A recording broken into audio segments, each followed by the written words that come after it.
Okay. All right, Elizabeth. Well, thank you for chatting with me today. Dr. Elizabeth Preston, I know you got your PhD in English, and I know now you get paid to write and help others write, and your title is Executive Consultant. Could you take a moment and just go a little bit more in depth into what your degree is in and then what you do now? And if I remember right, you have 4 different jobs, something like that. Is that correct? Yes, I'm a very busy gal. I got my degree in English, PhD in English, back in 2021, and it has an emphasis in rhetoric and composition. So think like writing mixed with philosophy. And then I also have research emphases in humor writing and Hmm. in writing center theory and practice. So right now, I do have 4 jobs. I work as a technical writer. I work as a copywriter for a marketing agency. I am the owner of Preston Inc. That's INK, haha, the pun, which is a boutique writing and editing company. That's mine. And then I'm an executive consultant at Hurley Write, as well as the podcast producer and co host of Hurley Write's The Writing Docs. So lots of stuff to do. Um, Yeah. in my role as an executive consultant at Hurley Write, I get to help businesses write more efficiently. I get to help their team members write more efficiently to reduce the time of their review processes and to overall make writing more effective for what they want it to do and less miserable for everybody because writing doesn't have to be miserable. So it's wonderful work. I love my job or job. Yeah. That's awesome. That's awesome. And I think as academics, folks who did grad school, of course, you have to write. Some people do more so than others. And I think a lot of PhDs leave academia wanting to get a career where they get to keep using those skills of writing and communicating through written text. Back when you were in grad school, what were you envisioning as your future career after you finished grad school? Oh, I wanted that tenure track job. Of course, Sure. everyone in the English department, not everyone, most of us wanted that coveted tenure track job where you're walking in as this hallowed professor and in nice clothes as the young minds are open and ready for your wisdom. That's what I wanted. Went a little differently. Absolutely. And when did you either get a sense that it might go differently than you expected, or when did you decide, I'm going to pivot to something else? So that's kind of a long story. I started looking for jobs when I knew I was going to graduate with my PhD. And I went, I need something else because I'm going to adjunct. I know that part. I was lucky Mm. enough to get online adjuncting from my alma mater, but that wasn't going to cover everything. So I needed more. Um, I went and got out some other jobs, went into very different worlds than I ever thought I'd be in. When it was in the NFT world for a while, which was Mm. weird and strange. But then I came back and I'm like, okay, I still want to have this writing job. And I started getting more and more jobs and having more opportunities, particularly this copywriting job at a marketing agency. I love the people I work with are awesome. And my job at Hurley Wright, executive consultants. And then this job popped up at my alma mater. I didn't want to move. I love Nevada. I'm in Nevada and I will stay here all of my days. So this was my one shot. It was the writing job, not exactly tenure track, but kind of sniffing at it.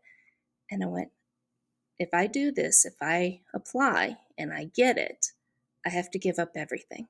I have to give Mm. up everything else. And I went, I'm not ready to do that. I'm not willing to give up everything that I've built on the side that I thought was just going to be side hustles. They suddenly became my main focus. And I went, I'm not ready. And that's when I thought, okay, this is a marker of me moving out, of me leaving. I still did some adjuncting, not great pay, but still fun. I got to teach Mm. screenwriting. I mean, that's super fun, Yeah. but it was a mark that would probably not be my future. Interesting. Interesting. And I think your experience of getting maybe a little bit out of academia and learning about what you could do outside of the ivory tower, and then looking back at those kind of coveted academic roles and not seeing them as enticing as before. I think that's a common experience. And this, of course, is not a nationally representative sample, but I did a story poll on Instagram a few weeks ago asking PhDs who've made it out of academia and have careers if they would go back to academia if they were basically just given a tenure track job that already had tenure. They didn't even need to work for tenure anymore. And over 80% of them said they would not give up their industry careers to go back to academia for even a already tenured professor job. And I think there's something in there that is important. I mean, obviously my sample is biased, but when you're a grad student, that's all you see for a lot of people is that tenure track role. And a little bit of a pivot. You said you adjuncted. I did. Do you think other grad students should consider adjuncting? It depends on what your focus is. So my heart and my passions lie in teaching and in writing. I love teaching. I'm good at it. It's fun for me. It's like a hobby almost that I get paid for. So adjuncting, that's really fun for me. But if you are looking to start building your finances, I understand a lot of us getting out of grad school, PhDs, we don't have the finances that others our age have built up. We've kind of put that to the side. If you are looking to help your finances to start growing the way you want to grow towards retirement, adjuncting long term is probably not going to be your best friend. If you are looking for supplementary income and you enjoy teaching, you must enjoy teaching, otherwise, don't do it. Um, then, yeah, try out adjuncting. Don't expect a lot of money, use it as vacation money. Absolutely. And you said previously that one of your roles is as a technical writer. Is that correct? Yes. Now, okay, great. That is a role I don't know a lot about. I looked into it a little bit back before whenever I was trying to figure out what I was going to do with my career. And I'd love to know from your perspective and your experience, like what is the role of a technical writer? What do you do? Who are the kinds of grad students and academics who that's a perfect fit for? Anything along those lines. That's a great question, Matt. And not only am I a technical writer myself, I also teach a lot of technical writers at Hurley Wright. I coach a lot of Awesome. technical writers at Hurley Wright. Technical writer is kind of the title you get for writing at your company. It doesn't matter if it's the engineering, if it's in research science, pharmaceuticals, tech. My technical writer job is in education. You wouldn't think that, right? Education technical writer. But that's kind of the title that you're given when you have to write for the company with the company's voice, using the company's lingo, the jargon, the specialized language that they need for their specific audience. That's what you do as a technical writer. And on the Writing Docs podcast, we have a couple technical writers that talk about being able to jump from audience to audience, understanding this is what my audience needs for this job, for this document, for this purpose. And then I have to change if I have a different document. And that adaptation, that changing from audience to audience, from document to document, even within one organization, that's where a lot of technical writers have trouble, Mm. especially because, let's be honest, grad school, undergrad, does not teach us to write in the workplace. It teaches us to write in academia, does a fine Yeah. job, thank you very much, wonderful. It doesn't teach us to write in the real world. So that's kind of what technical writing is. Again, depends on industry to industry, but the main nuts and bolts of it are who's your audience? What document are you writing? How do you write in the company's voice with its specialized language? Interesting. And what kind of a grad student, whether it's like skill based or the field they come from, do you think would excel in a technical writer role? I'm going to say everyone. And because I know some people, especially engineers, I hear so many engineers go, I'm not a writer. I hate writing. I'll never be a writer. I promise you, if you have the right tools, if you have the right training, you can be a writer. You can write. I'm not saying you can be Stephen King. That's a whole different ball game. Hmm, But you can write successfully in your company for your role, for the communications that you have to do. So you just need the tools for it. very cool. And going back to those four different jobs, it sounds like they might fall into different buckets of maybe like W-2 or part-time employee, and perhaps some entrepreneurship or consulting, and then also maybe some freelance work. Is that accurate? Uh, I think the technical writer might be a W 2, although it functions like contract. Everything else I do is contract, which I think can be pretty scary for grad students hearing that. Oh, God, I don't have a 401k ready. Oh, gosh, I don't have matching this or health insurance. I promise it's fun being a contractor. It Yeah, is really fun, it's flexible, and you can make changes to combat what you may be missing from a W 2. very interesting. Very interesting. Let's start with the W-2 style position. How did you break into that role? How did you break into that company? What were maybe some of the steps when it came to like resumes or LinkedIn or networking or anything like that? Mm. Well, one of the first steps everyone should be taking is looking at your 6 week checklist, Matt. That's one of the Mm, first things everyone should be doing.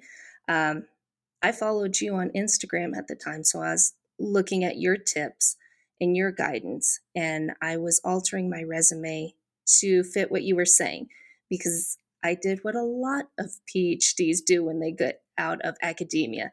Let me give you my CV with absolutely everything on it, with all the details. Here you go. yeah, I was not having success at that. Um, then, when I started altering my resume to fit more with what you were saying, to do it for people that wanted to know what I could do rather than what I did, the details. No one cares about the details. I'm sorry, they don't. They care more about what you can do for them. That's when I started getting bites. I was applying mostly on LinkedIn, and I got an interview with this W 2 job. It turns out the interviewer was also a writing center consultant way back in the day, and I was a writing consultant as well mm, as a wee undergrad. So we were able to connect. And it was then I was starting to see, yeah, my PhD as a shingle will get me opportunities for interviews, but it's how I interact as a human being. And it's talking as a human being that gets me the job. And that's how I got that job. that's awesome. Do you remember maybe how long you were on the job market before you got that job, or how many applications you sent out? I had jobs before that job. Um, Okay. I had the NFT job before I had that job, which, again, very strange world, but it made me learn to adapt to new things, to be open to new things. Naturally, I'm kind of like, let me stick in my little niche, right? My one little research niche and not expand. Hmm. That job forced me to learn, to be open to new concepts. And I was constantly looking for jobs. My husband would even take away my phone and be like, that's enough. You've had enough applying for jobs today. So I had that one. Was also working for a real estate company, doing ghostwriting, not ghostwriting. I did get the credits for that one, but writing articles for them. The W 2 jobs. So I think those jobs, the NFT and the real estate, took me about month to 2 months to get once I altered my resume to fit what you were saying. I think if I stuck with my old one, it would have been much longer. But it's only because I listened to you. And from that time, those two jobs to getting the W 2 job, probably about 2 months. So That's that's how. actually really short. I think part of it is just because of the hustle. You Yeah. have to keep applying, you have to keep putting yourself out there. The Believe me, I got plenty of rejections. Part of it was because I did not narrow my field. I was applying to everything, everything from let me be your curriculum designer to let me help you write video games. Mm, That's not the best approach. It might have yeah. even been faster if I had done your approach of sticking to a niche Yeah. or a niche. What other things do you think, either slip ups that you made or slip ups that you see other people that you know make whenever they exit academia and enter the non academic job market? Mm. Uh, you have to let go of some of your academic achievements. I know you did them. I know that they were a big deal to you. They were a big deal to academia. They're not a big deal in the real world, and that can be gutting. There were conference presentations that I was super proud of. I had to nix them off of the resume because my jobs that I were applying to did not care. And it felt like someone had ripped out my stomach and stomped on it. All that work, no one's going to appreciate. Yeah. And view it more instead of work lost, as that all made you into the person you are applying for the job that you have now. It's still part of you, even if the employer doesn't know. So you have to, oh, what is someone said, kill your darlings in Mm, writing. You have to yeah. kill your darlings on your resume. Every one of us has to do it. The other problem that I see academics having, and that I was trained out of through other work that I did, I was pitching to Hollywood execs screenplays because I write screenplays as well. No Mm, one will beat you down like a Hollywood exec will. They will let you know when you're talking like an academic. They will let you know when you are not being concise. So, being able to take all that mumbo jumbo academic talk and make it accessible, make it into something you can actually talk to people about, which isn't that hard. Just think, how would you tell your mom or your dad or your aunt or your uncle about your work? What do you say when you go home for Christmas on what you're working on? That's kind of how you're going to talk to the job market. So that's another aspect that I see now in my work at Hurley Wright. I see a lot of those academics come in, and we've had a lot of managers and business owners be frustrated saying, I can't get them to stop thinking like an academic. I can't get them to stop writing like an academic. I have this super smart person and they're failing. What do I do? And part of that is learning the tools of writing in the real world, which Hurley Wright can mm, help with. We have some self paced online courses and coaching. I'm actually the coach, I can help you. And we also have team trainings where the essence is getting them to understand their audience and what their audience wants and needs, not what you want and need as the writer, but your audience. So, those are just three kind of issues that I see quite often with academics trying to go into industry. awesome. I loved all three of those. And frankly, when you were talking about killing your darlings on your resume, I remember I when I went on the job market, I went on there twice. The first time was an utter failure. I applied to tons of different kinds of industry jobs. I had a really bad resume. And then I finally kind of grew up, shook myself off, did a bunch of prep work, and then went on the job market again. And I remember deleting things off my resume, and it felt like it did feel like a loss, and like I was saying these things weren't important anymore. And I think that emotional aspect is something that catches a lot of people and makes a lot of people perhaps slow down their progress towards starting an industry career or any kind of non-academic career. And the whole sunk cost fallacy, not just at a cognitive level, but I think at an emotional level, of saying that if not everything I did and not all my sacrifices are appreciated, then it wasn't worth it. And Yeah.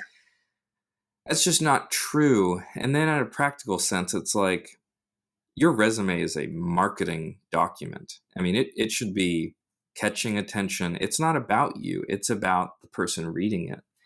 And I'd love to hear a little bit more about what you do at Hurley Wright and the kinds of problems you solve and how that relates to academics as they transition to the industry market. Sure. Also, I want to go back to a point that you made about this emotional aspect. I think that's one thing that no one really preps grad students for. There Mm, is a period of mourning, and you have to allow yourself that mourning of, I had this dream of a tenure track job. I had this dream of walking down the halls in a professional dress or sport coat and tie or whatever it is, and being okay with letting that dream go and then allowing yourself to be excited about what could be. It's difficult emotions that people don't tell you about before you go onto the market. Uh, mm, Now, for Hurley Wright, we help teams and individuals figure out how to write more efficiently, more effectively, and achieve the outcomes that they want. Now, what does that actually mean? It means a lot of your documents are not doing what they want, what you want them to do. They're wordy, they're unclear, they're ineffective, they're making your manager upset. But there are miscommunications oftentimes within businesses where, okay, they think it's just grammar. That's the problem. Of course, it must be grammar. That's the problem. It's never grammar. It's never grammar. And I love grammar. I'm a grammar nerd.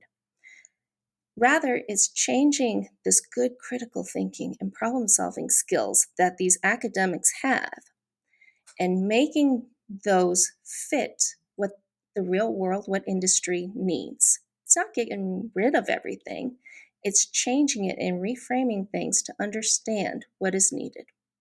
It is learning the tools to help you get documents that speak to your audience, that get your proposals uh, granted, that get the money and the grants that you're aching for, that get whatever you need done. It can go all the way down from those big, high stakes documents to emails. I mean, I don't know about you, Matt. I was never taught how to write an email in graduate school. No one mm, told me about that. In fact, I would venture that our professors' emails would drive our bosses nuts. probably. But when we give those tools, when we give that training to academics, they'll pick it up, no problem.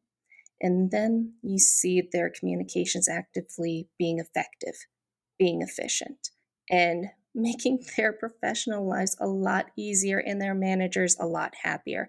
So, for your listeners, we do have self paced online courses and they can come with coaching, which is me. I get the transition. I get how hard that is. And I one of my passions is making writing less miserable for people. That's one reason why I love my job. I can help make writing less miserable for you. And if you find that you're struggling in your current job, and you're going, I don't know why my communications are not getting me what I want. I don't know why my writing keeps getting all this red ink back and all these revision requested. Come talk with me. Um, that's with my business with Hurley Wright. You can go to our website. You can find me on LinkedIn and we can talk about things. I'd love to talk with people. Absolutely. And where should folks go to learn more about the courses and potential coaching? You can go to hurleywright.com, which is HURLEYWRITE.com. Check out our resources there. We have things that are free. We have white papers, blog posts. Listen to the podcast, The Writing Docs, to hear what are managers frustrated with. Okay, I see I'm doing that. I'll fix it. If I also have the business of Preston Inc., where I help those. I do a bunch of different writing and different ghostwriting and editing. But for your audience, if you need help editing your dissertation and getting out of academia so you can move on, come talk to me.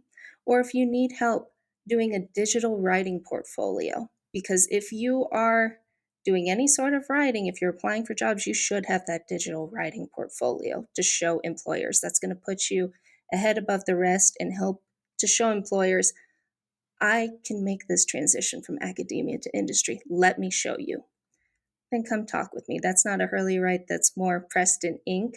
But I just want to put that out there as well because I don't want people to be miserable as they make this transition. It's hard enough. So if there are tools, if there are resources to make it easier, less painful, I'm all for that.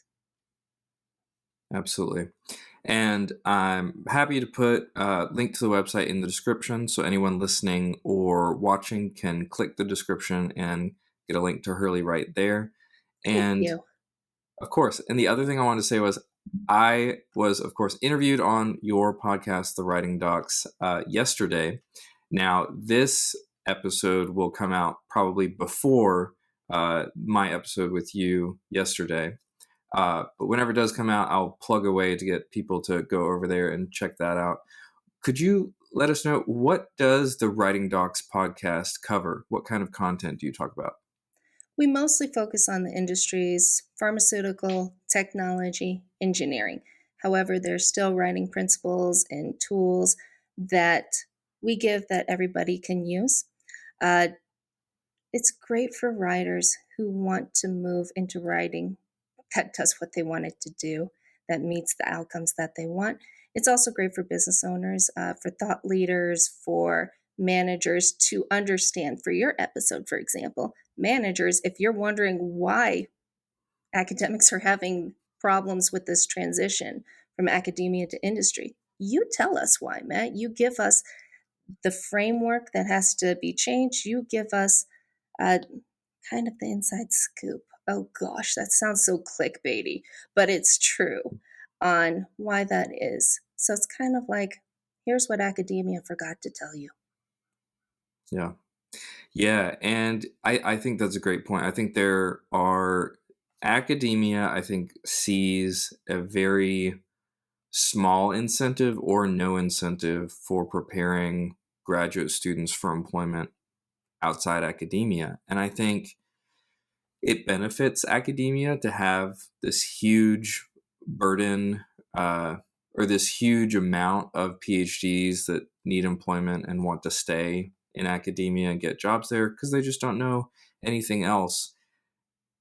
And so, a question for you, for the PhDs, whether they're grad students or they're postdocs or professors, and they're wanting to shift to academia, when it comes to writing and communicating, whether that's on a resume or in an email or in presentation, what are 2 or 3 practical things that they should maybe be doing differently than what comes to them naturally as a PhD? One, you need to get some writing training. Academia didn't give you the tools. If that's with Hurley Wright, I'd love that. If it's with someone else, just do something. Do some other writing training. Get some other writing coaching. Talk with people. I'd also say with writing, no one cares about the details anymore. I know that hurts to Mm, hear. It hurt me to hear. I have a beautiful dissertation title that I was super happy with. I don't use that to talk about it anymore. I'm like, it's about using humor writing to teach freshman composition students how to write. And it's like, okay, now that may feel bad to you. It may feel bad to give such a simplistic, or at least seemingly simplistic, view of your work. But I promise you, is if you can speak simply, if you can speak like a human being, if you can speak and communicate clearly, that's going to get you really, really far and much further than if you try to impress people with the big words that you know, with the fancy language. That's going to be your better strategy. I also want to give 2 suggestions that are not necessarily writing related, but I think are important. One is to watch Randy Pausch's last lecture on YouTube because he talks about how we start out with these dreams, life gets in the way, we go different routes, and we think, well, these dreams are never going to come true. And then they end up coming true in ways we never could have imagined. And the second is after you've mourned the idea of staying in academia, after you've mourned that dream, be excited about going and getting a new dream. There are so many possibilities. As you said, Matt, I have 4 jobs I do in place of the 3 classes I used to teach. Mm. It is so exciting. Allow yourself to be excited and to dream big and go in different directions and try something new. It's scary, but I promise you it's a grand adventure. Yeah, I love that. And frankly, even after I got my industry job, there was an internalized feeling of I'm a failure. I had to do my plan B. Um, that I was on like a lesser than path, and it did take time to work that out. And frankly, now I'm as excited about working further into data analytics or looking into data science one day as I used to be about research stuff. And I never would have expected myself to say that, 4 years ago, whenever I was in the peak of my academic career and love for academic research. But you will fall in love again. Yes. Oh my goodness, how very clinically what therapist of you. How very therapist of you, Matt. You will fall in love again. And it's okay to say if you want to use the word fail at a dream, okay. I don't think I necessarily agree with fail. It's more like I want to get a different dream. I want to chase something new, and I give you permission to chase something new.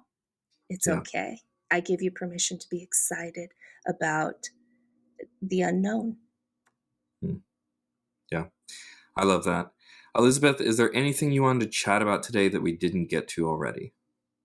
I think we covered it. Just if folks want to get in contact to see if Hurley writes good, right for them, or if Preston Inc. can help them out with writing portfolios, digital writing portfolios, or with their dissertations, hit me up on LinkedIn. It's just Elizabeth Preston at LinkedIn. Check out the Hurley Write website and check out the Writing Docs podcast, especially Matt's episode when it comes out. Right on. All right. And I'll have links to all of it, except, of course, my podcast episode being interviewed by you, because that won't have come out yet. But I'll have links to everything in the episode description. All right, Elizabeth, last question for you. What is one thing you think grad students should do before they finish their program? Could be fun, could be serious, whatever makes sense. I'm going to have to go the serious route. Yeah. Start applying for jobs.